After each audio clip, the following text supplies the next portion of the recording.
Welcome back to the Budget Gamer channel, where we bring you critical and in-depth reviews of just about every indie game we can get our hands on, and today we're going to be taking a look at Dark Knights with Poe and Munro. And if you couldn't tell, yes, this title is just a bit campy, which honestly I really love because if you didn't know, I'm actually a huge Vincent Price fan. But getting into the actual game review for Dark Knights with Poe and Munro, this is an FMV, and if you're not familiar, that means it's a game that plays out more like watching a movie than playing a game. And in this particular game, it's actually kind of hard to put a finger on the story as much as the overall scenario.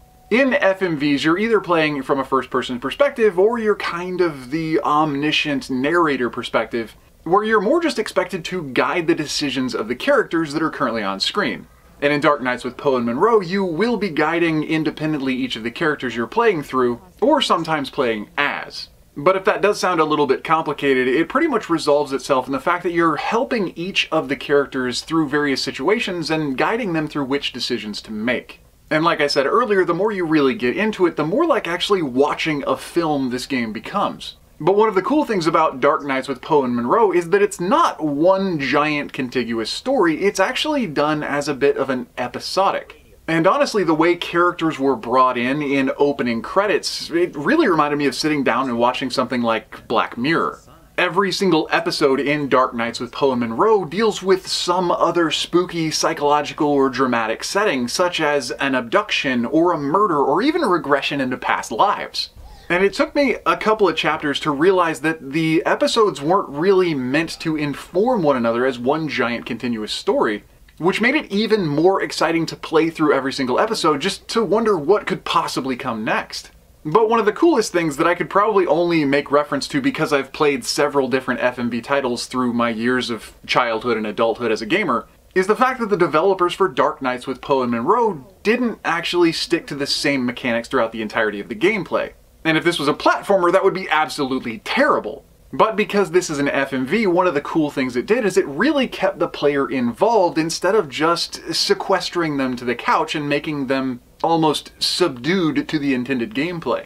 Quite literally, the mechanics just involve you helping the characters decide between option A or option B, or in certain really complex situations, option A, B, or C. But the cool part is that the way you choose isn't always the same. Sometimes you'll make a quick decision between two options on screen, sometimes you'll have to hammer a button to really make your decision fast enough. And sometimes you'll have to divine your way through certain pictographic icons to interact with the characters on screen. And while it might not be a game mechanic that just really stands out as making this a make or break grand title, it's one of those tiny quality of life effects that a developer could throw in that just give you a better experience overall. Because essentially, like I've mentioned before, you're pretty much just playing the entire duration of the game navigating through situational dialogue options.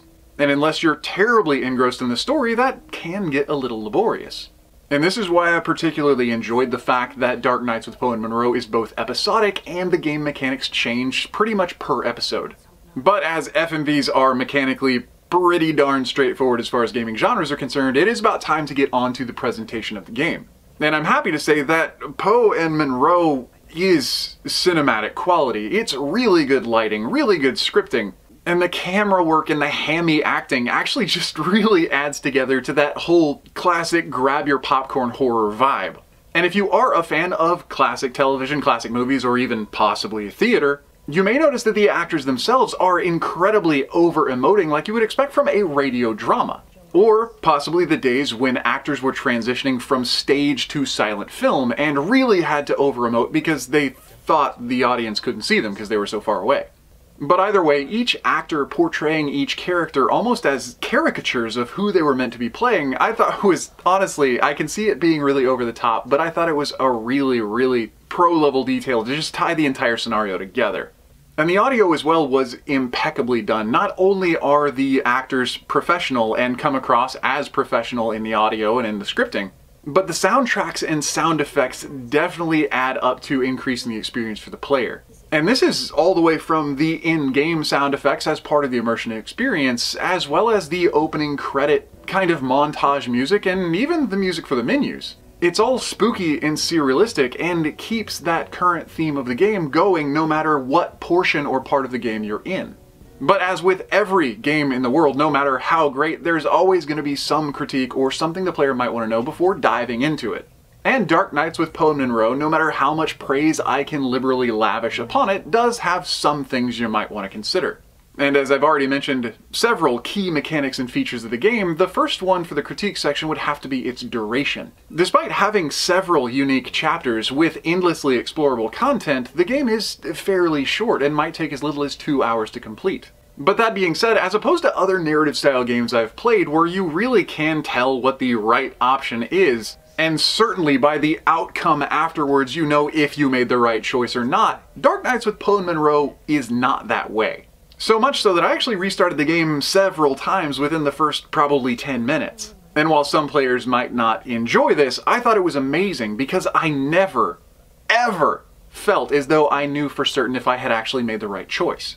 And whether that was choosing a certain person's house to go to investigate a youthful kidnapping, or whether it was as simple as choosing between a purse or a script for a simple dialogue scenario, I never actually had confidence that I had made the right decision, which, as a note specifically toward replayability, means that Dark Nights with Poe and Munro, despite being a short game, is one you probably will, if not the entire game, want to play certain episodes several times. Because they do get pretty twisty, and because of the reaction time necessary for certain decisions, even if you can identify what the right choice was after the fact, sometimes it's going to be too late. But other than that is probably the nature of the screenplay itself. Dark Nights with Poe and Munro is twisty, and I found it to be somewhat engrossing, but then again, it's not a game that takes itself terribly seriously. You're not walking into Saw or the movie Seven. I mean, you're not even walking into Hellraiser for that matter. It really is a campy radio show-esque kind of experience, and you have to be ready for a little bit of humor. And so if you're expecting Denzel Washington, you might want to buckle in for Bruce Willis.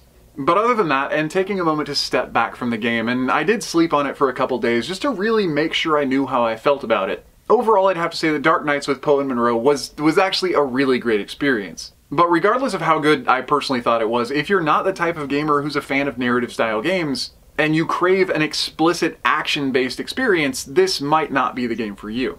But if you do like somewhat sci-fi, spooky themes, and you're willing to just kinda kick off your shoes and have some popcorn while playing a video game, then I can't think of many that would be more suitable. But anyway, this does bring us to the end of the review for Dark Nights with Poe and Munro, now for the Nintendo Switch. So if you enjoyed the review, or especially if you found it helpful, feel free to throw us a like or a comment to show your support, and don't forget to click that little bell icon when you subscribe to stay updated with the latest content. Because there are literally thousands of indie games out there, and new and unique ones are coming out literally every single day. And so whether it's our Monday review or our Friday review, you're probably going to find some titles that you've never even heard of. But anyway, this has been The Budget Gamers, as always. Thanks for watching.